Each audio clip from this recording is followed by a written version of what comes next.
বর্তমানে রিয়াল মাদ্রিদের dressing room ego দিয়ে ভরে গিয়েছে। এটা কিলিয়ান এমবাপ্পের ইগো হতে পারে, কিংবা সেটা ভিনিসিয়াস জুনিয়র, ভালভার্দে কিংবা জুড বেলিংহামের ইগো হতে পারে। সবারই ইগো রয়েছে মোটামুটি আকাশচুম্বী অবস্থায় এবং সবাই মোটামুটি ইগোতে ভর করে উঠতেছে। কিছুদিন আগে পর্যন্ত রিয়াল মাদ্রিদ ভাবতেছিল রিয়াল মাদ্রিদের মেইন যে তিনজন স্টার রয়েছে, ভিনিসিয়াস জুনিয়র, জুড বেলিংহাম কিংবা কিলিয়ান এমবাপ্পে, এদের মধ্যে একজনকে হয়তো রিয়াল মাদ্রিদ সেল করে দিবে, যার ফলে রিয়াল মাদ্রিদের ড্রেসিং রুম শান্ত হয়ে যাবে। বর্তমানে রিয়াল মাদ্রিদ ভাবতেছে এই তিনজনকে রেখে দিয়ে এমন একজনকে আনার যে কিনা এই তিনজনকে একদম চুপচাপ করে দিতে পারে, যার ইগো এই তিনজনের চাইতে অনেক বেশি। তাহলে সেটা কে হতে চলেছে?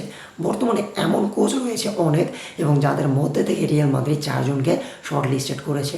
তাহলে সেই চারজনকে চলুন সেটা নিয়ে আলোচনা করা যাক। 4 নম্বরে যার নাম আসতেছে সেটা হচ্ছে দিদিয়ার দেশাম।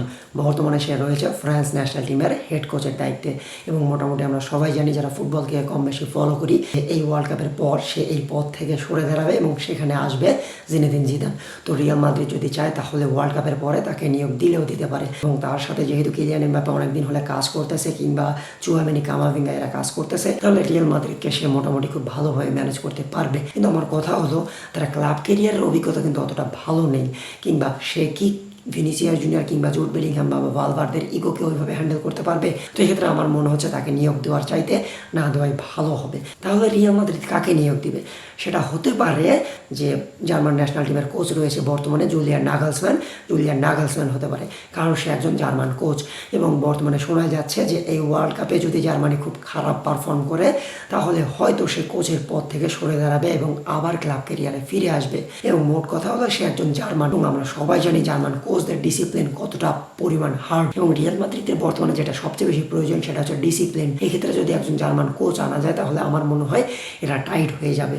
এবং জুলিয়ান নাগলসম্যান কিন্তু ক্লাব কেরিয়ারে খুব ভালোভাবে ম্যানেজ করেছে, বিশেষ করে সে বায়ার্ন মিউনিখেও ম্যানেজ করেছে। তো বলা যায় যে ক্লাব কেরিয়ারের যে অভিজ্ঞতা, তার অভিজ্ঞতাও রয়েছে। এক্ষেত্রে রিয়াল মাদ্রিদ যদি চায় তাহলে তাকে ওয়ার্ল্ড কাপের পর আনতে পারে, এবং জুলিয়ান নাগলসম্যানকে যদি রিয়াল মাদ্রিদে আনে বা রিয়াল মাদ্রিদ যদি তাকে আনে তাহলে যেটা হবে তাকে একটা লং টার্ম প্রজেক্ট দিতে হবে। আমার মনে হয় না রিয়াল মাদ্রিদ তাকে একটা লং টার্ম প্রজেক্ট দিবে, কারণ রিয়াল মাদ্রিদের বর্তমানে যেটা প্রয়োজন সেটা হচ্ছে আর্লি সাকসেস, কারণ রিয়াল মাদ্রিদ 2টা সিজন ট্রফিলেস গেছে, এবং এর ফলে আমার মনে হয় না যে জুলিয়ান নাগলসম্যানকে আমরা দেখলেও দেখতে পারি। তো এক্ষেত্রে আমাদের হাতে বর্তমানে কে রয়েছে সেটা হচ্ছে ইয়র্গান ক্লপ।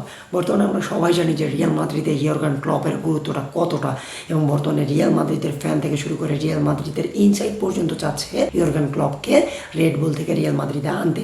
কিন্তু সমস্যাটা হয়ে দাঁড়িয়েছে ওই জায়গায়, বর্তমানে রিয়াল মাদ্রিদ চাচ্ছে ইয়র্গান ক্লপ যাতে নিজে থেকে স্টেপ আপ করে। মানে ইয়র্গান ক্লপ যদি চায় সে নিজে থেকে রেড বুলের সাথে নিজের চুক্তিটা ভঙ্গ করে রিয়াল মাদ্রিদে আসতে, তাহলে রিয়াল মাদ্রিদ তাকে আনবে, তার আগে আনবে না। এবং রিয়াল মাদ্রিদের এটা যেন কিরকম একটা ডিসিশন হয়ে গেল। আপনারা যাকে আনতে চাচ্ছেন তাহলে তাকে কেন স্টেপ আপ করতে হবে? আপনাদের বর্তমানে প্রয়োজন। আমার মনে হয় রিয়াল মাদ্রিদ এদিকে যদি অনড় থাকে তাহলে আমরা হয়তো ইয়র্গান ক্লপকে নাও দেখতে পারি।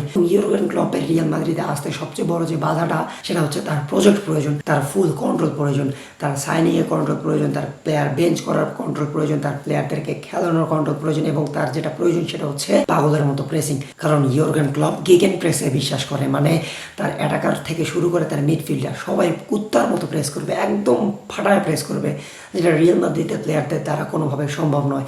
এবং এক্ষেত্রে আমার মনে হয় ইয়র্গান ক্লপ পিছিয়ে পড়বে। তো এক্ষেত্রে কে হাতে থাকতেছে? সেটা হচ্ছে the ego himself, the one and only, the master mind Jose Moreno.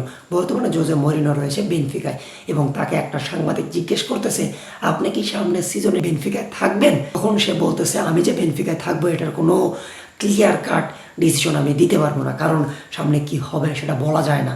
উল্টা সে সাংবাদিককে প্রশ্ন করে তুমি কি বলতে পারো যে তুমি সামনের সিজনেও কিংবা সামনের বছরও এই একই সংবাদ মাধ্যমের হয়ে কাজ করবা?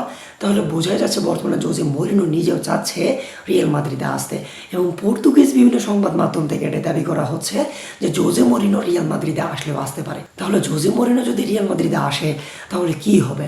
প্রথমে যেটা হবে সেটা হচ্ছে প্রতিটা প্লেয়ারের ইগো একদম ডাউন হয়ে যাবে, কারণ এই জোজে মরিনো রিয়াল মাদ্রিদে কিলিয়ান এমবাপ্পেকে একদম তুলোধুনো করে দিবে। এই জোজে মরিনো ভিনিসিয়াস জুনিয়র যদি বেশি লাফালাফি করে তাহলে আমার মনে হয় তাকে ঠান্ডা করার মতো অ্যাবিলিটি এই জোজে মরিনোর বর্তমানে রয়েছে, কারণ এই জোজে মরিনোকে আমরা দেখেছি একদম ক্রিস্টিয়ানো রোনালদো চোখের পানি নাকের পানি এক করে দিতে। এই জোজে মরিনোকে আমরা দেখেছি রিয়াল মাদ্রিদ থেকে ইকার ক্যাসিয়াসকে বের করে দিতে। এই জোজে মরিনোকে আমরা দেখেছি সার্জিও রামোসকে কাঁদাতে। তাহলে এই জোজে মরিনোই পারবে বর্তমানে রিয়াল মাদ্রিদের ভিতরে যে ইগো রয়েছে এই ইগোগুলোকে একদম পুরোপুরি শেষ করে দিতে। তো আপনাদের কী মনে হয় এই চারজনের মধ্যে কাকে রিয়াল মাদ্রিদ আনলে ভালো হবে? কে রিয়াল মাদ্রিদে আসলে রিয়াল মাদ্রিদ পরের সিজনে পুরোপুরি আগুন হয়ে যাবে এবং রিয়াল মাদ্রিদ পরের সিজনে ট্রফি জিতবে এবং রিয়াল মাদ্রিদের প্লেয়ারদের ইগো পুরোপুরি শেষ হয়ে যাবে? কমেন্ট বক্সে অবশ্যই জানিয়ে দিবেন। দেখা হচ্ছে অন্য কোনো ভিডিওতে, ততক্ষণ পর্যন্ত সাথেই থাকবেন। আসসালামু আলাইকুম। জাস্টিস ফর হাদি, যেখানেই অন্যায় দেখবেন প্রতিবাদ করবেন। হালা মাদ্রিদ ইনাদামাস। সো